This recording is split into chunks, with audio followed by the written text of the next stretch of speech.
Early American furniture and necessities have been treasured by collectors through the generations. Whether it was an 18th century Tennessee sugar chest or a rare piece of Georgia pottery, the thrill of owning pieces of early American history gives one a direct link to our country's beginnings. Now, imagine that you are descendants of generations from the early 1800s that were termed keepers of all things family. Today we'll visit a home that has become a family depository of such collections and proudly celebrate the legacy of life that dates back to George Washington. Rarely does one family have the ability to retell American history through such a vast and varied collection of early American treasures. Welcome to Southern Heirlooms. I'm Ken Rivenbark. Welcome to Southern Heirlooms with Ken Rivenbark.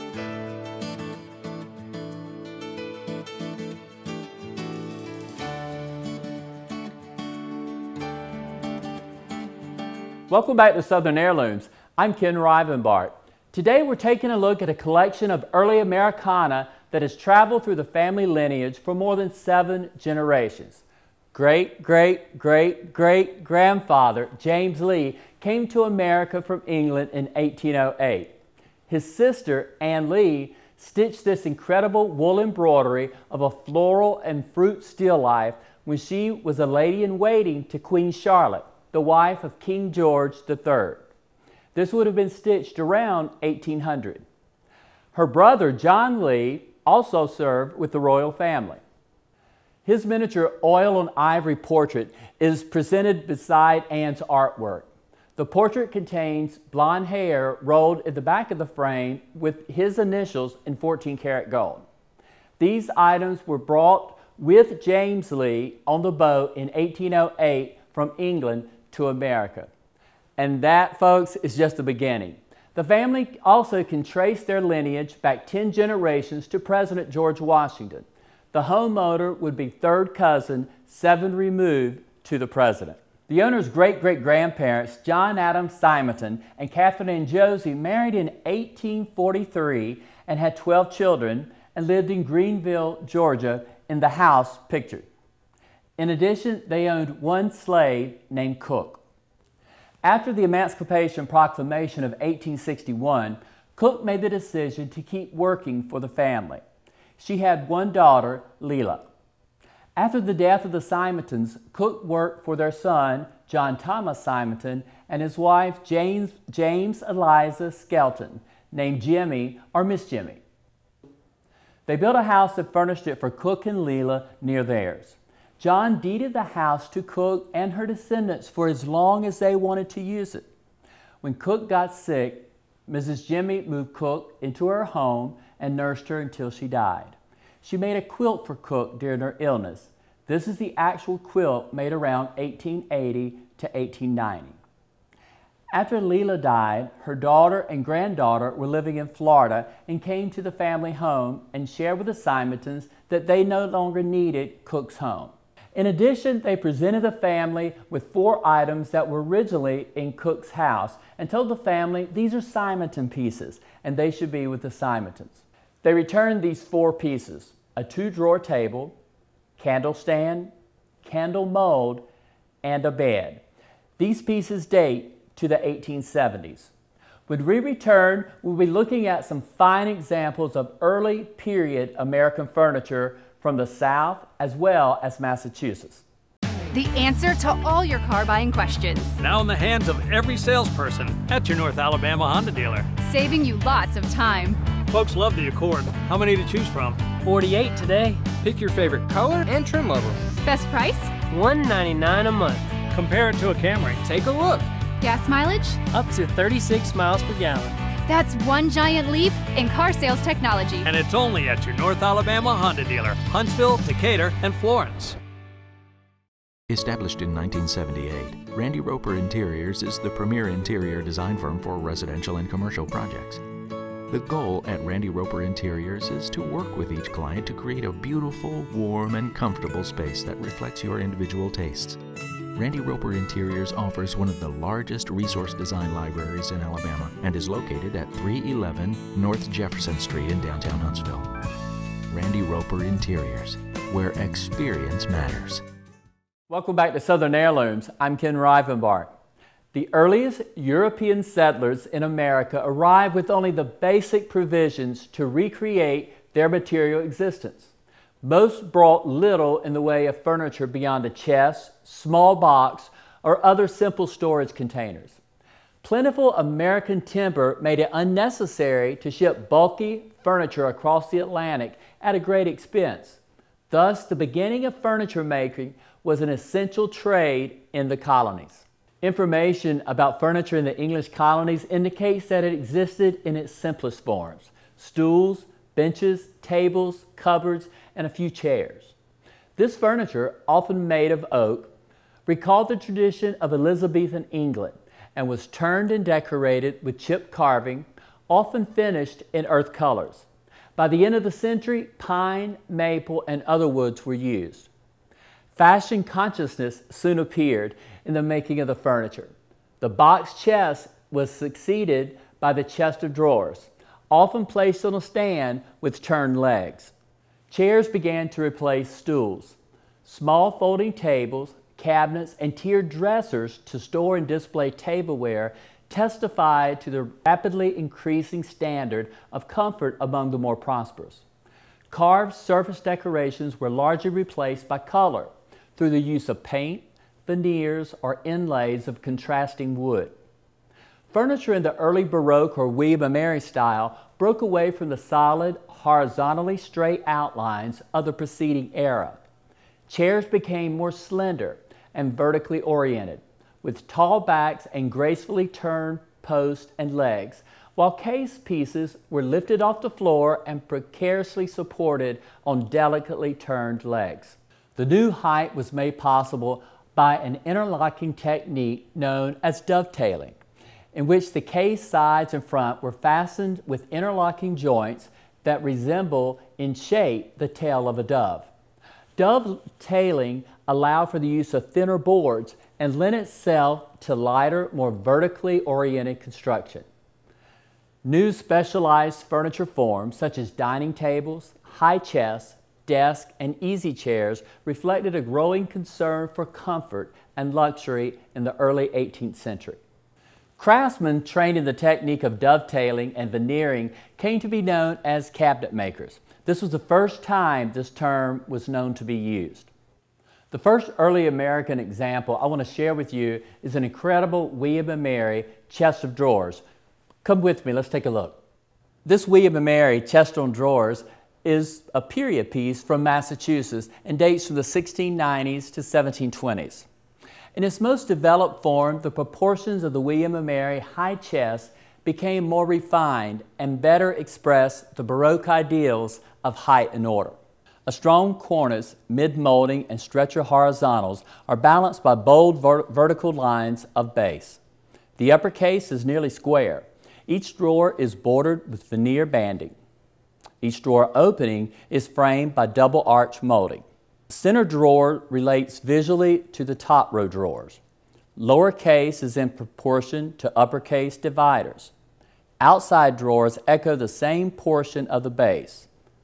Vertical drawer dividers are aligned with turned legs. Case veneers maintain symmetry. Apron shape is repeated in stretcher shape. 3 front spaces, though different sizes, are in proportion to one another. High placement of mass on legs is balanced by a massive foot with large contact to the ground.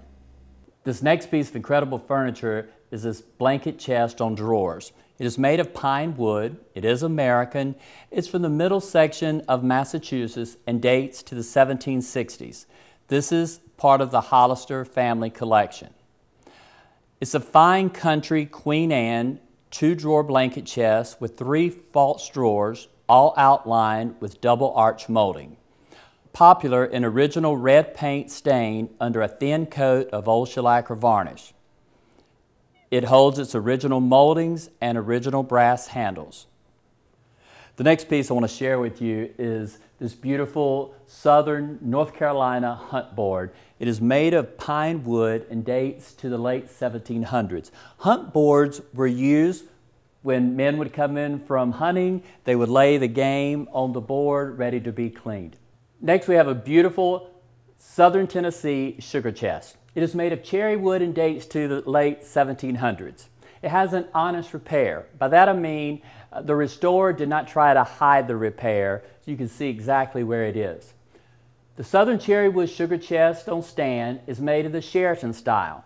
The top with applied molded edge, dovetail case, resting in a stand with a single drawer, and it's on tapered legs. This pine tavern table is a period piece from New England. It has with original pegs and finish. It dates to the 1700s. This Welsh dresser is British. It's made of pine wood and dates to the 1850s. It is approximately 7 feet wide, has incredible dovetailing accents to the drawers and cabinet doors, and it holds the original pulls. The Welsh dresser houses the owner's incredible collection of pewter wares. I'm standing next to a long case French banjo clock. It's from the 1700s, made of pine wood. And take note of the beautiful bronze clock fitting and the face of the clock. The clock fitting houses an incredible detailed farm scene. Now, the design in the wood is created when wax is applied, then the wood is stained, and later the wax is removed, leaving the design we see. This from the 1700s is a bit faded, but you can see the wonderful designs. Beside me is a William Waddy Scottish long case clock. It is circa 1830 to 1858. This clock is walnut and is made by Waddy of Dunse, and it depicts the escape of Mary, Queen of Scots, from the Loch Leven Castle, plus images of Scottish tartans. The names on the clock is Douglas, representing the dark green tartan, Seton, representing the yellow tartan, Daries, the gold tartan, and Fleming, the yellow tartan. This schoolmaster's desk is American, actually Southern from Georgia. It is made of pine with intricate moldings. It is a federal style and extremely tall. In the corner above it is an interesting Alabama history piece. This is a letter box. It is tin, and it once belonged to one of Alabama's early governors, Clement Comer Clay. The last piece of early American furniture I want to share with you is this primitive jelly cupboard. It is American. Everything about it is original except for the screen and dates 1840 to 1860. This is a family piece belonging to Catherine Ann Josie Simonton and husband John Adams Simonton. When we return, we'll be taking a look at some different types of American furniture, miniature salesman samples. Stay with us. There's nothing like seeing it for yourself. Inline Lighting has an impressive showroom near you, where you can see everything from gorgeous traditional classics to the most contemporary styles.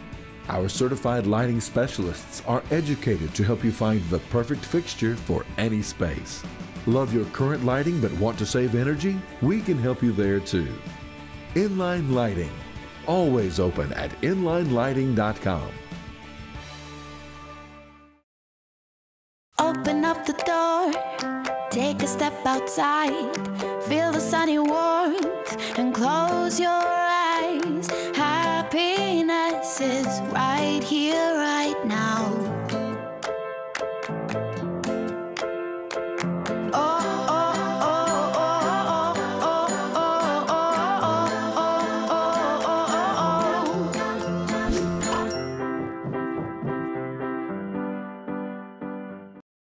Welcome back to Southern Heirlooms. I'm Ken Rivenbart. Salesman samples were common in the early 20th century, as salesmen needed a smaller version of their product to show retailers. The retailers, in turn, needed a way to demonstrate the features of larger items, which might need to be ordered from the manufacturer for their customers. The scale models allow potential customers to imagine what pieces of furniture might look like in their home, because they contained all of the fine details and features of a full-size piece. dovetailing, joinery, turning, inlay and marquetry, and hardware design. Cabinet makers hope they'd prove more enticing than a sketch on a piece of paper. Apprentice pieces, a second category of antique miniature furniture, were made by cabinet makers' apprentices, sometimes from scrap wood to practice, improve, or prove their skills in turning, joining, or finishing to an employer. Today, furniture miniatures are considered rare and thus valuable. A quick internet search reveals that prices easily run into the thousands for a high quality or unusual piece. The homeowner has an incredible collection of miniature samples, and I would guess 20 to 30, maybe even more. I've selected 5 that I want to share with you today. I'm going to begin with this green pie safe. The green pie safe is made of pine wood. It is a southern piece from Tennessee and dates to 1840 to 1850. It has 2 doors with the 10 punched inserts and a drawer at the bottom. The second sample is a highboy chest on stand. It is America. It features tongue and groove joints, inlays, and is from the late 1800s period. This cute Empire chest, made in Bath, Maine in 1842 for Ellen P. Yuddle when she was a baby. It was made by her father, Robert Yuddle. The chest took first premium at the fair in Bath, Maine in 1842. Now, I said there were only 5. I'm adding in one thing. If you look on the top of this Empire chest is a cute miniature cut crystal punch bowl set with its original cups. This dates to 1920 and belonged to the homeowner's mother. The next section I want to show is this incredible Chippendale mirror, very diminutive in style, with the miniature brass candles and candlesticks. The last miniature I want to share with you is this grandfather clock. It's actually a watch holder. It is English with incredible inlay and dates to 1840. The watch is actually 1880 to 1910 and is 18 karat gold. When we return, we're going to be talking about early American toys and show a sampling of early American collectibles that I think you'll find fascinating. Stay with us. Rivenbark & Roper Antiques began serving customers June 2006 and is regarded as Huntsville's finest antique gallery. The shop represents high-quality antiques from the 18th to the early 20th centuries, the largest collection of silver in North Alabama, Chinese and Japanese export porcelains, and original art from around the world. From day one, the business has focused on 3 principles that have established the essence of Rivenbark & Roper Antiques. They take great pride in providing their clients with the highest quality merchandise at the lowest prices possible, offering hospitality and personal service to build a relationship of trust, and to celebrate with customers the joy of bringing beauty, style, and elegance to their homes. Rivenbark & Roper Antiques has gained the reputation of offering a high-quality product with extensive personal service. The shop has lived by the strict policy of not selling reproduction furniture and abiding by the original guidelines of not selling furniture newer than 1940. Their strengths are reflected in their dedicated customers. Customers know that when they engage in business with Rivenbark & Roper, they can count on truth, knowledgeable information, and customer dedication.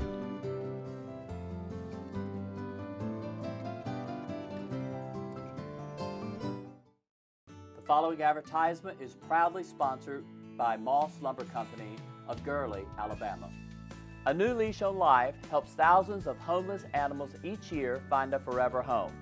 Our main purpose is to end the euthanasia of wonderful adoptable pets in our community. Your support is greatly needed to carry out our mission. Opportunities are available to volunteer in the facility, foster a loving animal, donate to meet the financial needs of these animals, and shop in our marketplace thrift store. Visit us today. A New Leash on Life needs you.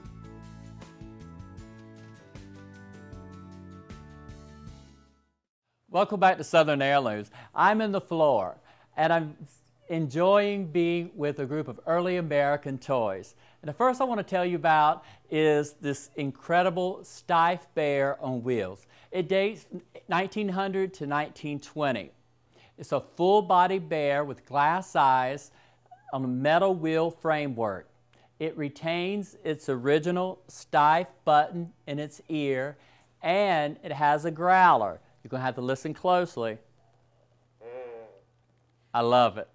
I have in front of me two additional stiff bears. The smaller one is from the 1920s, and the larger one is 1900 to 1910.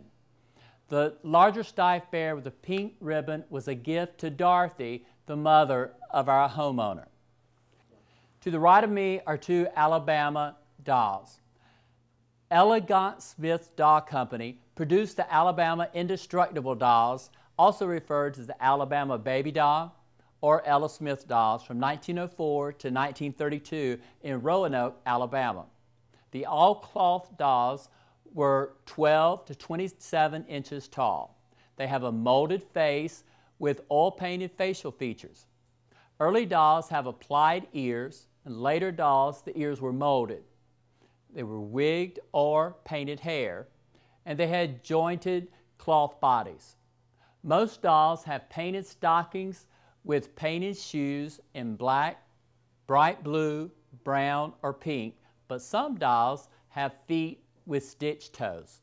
These two baby dolls are family pieces. The larger one was our homeowner's mother's doll, and it dates from the 20s, and the one beside it was her aunt's.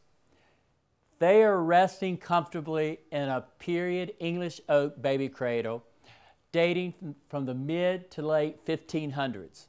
This hand-carved cradle measures 38 inches in length and stands 28 inches tall. When we return, we're going to be talking about the early American work of silhouettes. To say you've worked too hard to let this economy jeopardize your future would be an understatement. While you don't have control over today's markets, you do have control over how well prepared you are for the future. That's where the Keene Group at UBS Financial Services Incorporated in Huntsville can help. Wealth management advisors Penny and Tom Keene will create a plan that can help you weather the uncertain markets while keeping you on track. Call or visit our website, the Keene Group at UBS Financial Services Incorporated in Huntsville. Member FINRA SIPC. Everyone loves talking about the juice bar. Juicing is the easiest way to absorb nutrients into the blood system and a delicious way to focus on weight loss and support mind, body, and spirit. Love Juice Bar. I come here after my workout regimen every day. I get either good juice or a smoothie. It makes me feel great. I feel energized and healthier, and I encourage you to come. Come visit us at the Juice Bar. Welcome back to Southern Heirlooms. I'm Ken Rivenbark. A silhouette is an image of a person, animal, object, or scene represented as a solid shape of a single color, usually black. Its edges matching the outline of the subject. The interior of the silhouette is featureless, and the whole is typically presented on a light background, usually white or cream. A silhouette differs from an outline, which depicts the edge of an object in linear form, while a silhouette appears as a solid shape. Cutting portraits, generally in profile, from black card became popular in the mid-18th century, though the term silhouette was seldom used until the early decades of the 19th century, and the tradition has continued under this name into the 21st century. They represent inexpensive alternatives to miniature portraits. The possibility of silhouette work by the hollow-out process was fully recognized by Charles Willson Peale, 1741 through 1827. This double silhouette presentation is by Peale. It is embossed stamp Peale Museum, which is one of the rarest found. The sample below it is by William H. Brown. William H. Brown often painted the backdrop and then put a silhouette in front of it. come visit the Little Green Store on Montesano Mountain. The Little Green Store carries art, ceramics, jewelry, and gift items representing the work of over 100 artists and artisans. Every piece is American-made, and most of the art showcases the creative pulse and energy of Huntsville and North Alabama. Engage with your community and give local artists a voice when you purchase local, high-quality, and environmentally friendly art and design. The friendly staff at the Little Green Store is eager to assist you in finding special and unique gifts for every occasion. The Little Green Store on Montesano Mountain. Peace Loving Animals is an animal rescue facility located in Tanner, Alabama, where we educate the community of the humane treatment of animals, caring for abandoned strays, and finding homes for unwanted yet lovable pets. You can be the voice for an abandoned animal by supporting Peace Loving Animals today. This advertisement is proudly sponsored by Keystone Laboratories of Decatur, Alabama, helping protect the public health and environment through quality testing. In closing, I asked the owner of this incredible collection one question: what is it like to live with and retain so many family objects that span 7 generations? She stated, "The things we have purchased complete the look I want and complement what we have in our home. My family never threw away anything. Thank you, dear family. I feel as if I know all of you. I can look around the rooms in our home and I know all the family pieces and who owned them. I'm connected to these generations of ancestors and I am tied to them with my granny's heartstrings. I like to think they know their precious possessions have survived hundreds of years and have family caretakers who appreciate them and who celebrate the legacy and journey each have made, and how each of them is part of the fabric of who I am." I hope today's show inspires you to recognize the importance of documenting and preserving items that represent your family's heritage, so the contributions they have made, their life missions, and their genetic traits that are all part of you continue to travel through generations to come. With a heart full of gratitude, I'm Ken Rivenbart. The purpose of Southern Heirlooms with Ken Rivenbart is to touch and embrace lives through the celebration of family histories. Please visit our website, southernheirloomstv.com, to learn more about today's show, read our recent blogs, sign up for our e-newsletter, as well as find contact information for speaking engagements. Southern Heirlooms with Ken Rivenbart greatly appreciates your support. Thank you.